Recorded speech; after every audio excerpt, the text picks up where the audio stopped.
আসসালামু আলাইকুম রহমতুল্লাহ। প্রিয় মোহতারাম হাজরিন, সামনে কোরবানি আসছে। এই কোরবানির ভিতরে অনেক মাসালা থাকে যেগুলো আসলে আমরা খেয়াল করি না বা খেয়াল করার প্রয়োজনও মনে করি না। তবে এগুলা যদি কোরবানি আপনি আল্লাহ সন্তুষ্টির জন্য দিতে চান, তাহলে এইগুলো অবশ্যই প্রয়োজন। যেমন আমরা এখন যে গরুগুলা থাকে, এগুলা ফার্মে লালিত পালিত হয়। এই গরুগুলোকে ইঞ্জেকশন দিয়ে বড় করে ফেলানো হয়।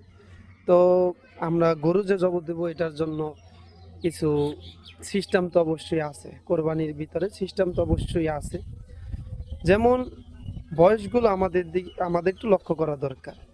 উট যদি হয়, উট হলে 5 বছর হতে হবে।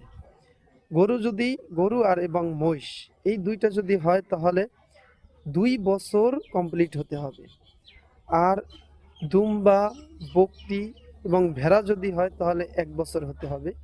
তবে এর ভিতরে একটা কথা আছে, যদি ভেড়া, দুম্বা, ছাগল এগুলো বয়স 1 বছর থেকে কম কিন্তু দেখতে সুঠামদেহী, 1 বছরের মনে হয়, তাহলে আপনারা এটা দিয়েও কোরবানি করতে পারবেন।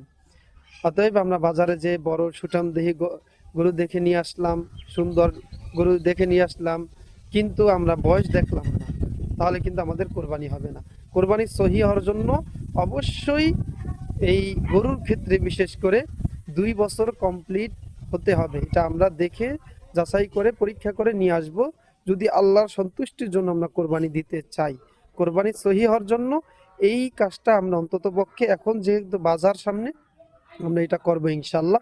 আল্লাহ তালা আমাদের সবাইকে এই কথাগুলো বুঝে শুনে আমল করা তৌফিক দান করুক এবং আমাদের কোরবানিগুলোকে আল্লাহ তালা কবুল আর মঞ্জুর করুক। সবাই বলেন আমিন। আসসালামু আলাইকুম রহমতুল্লাহ।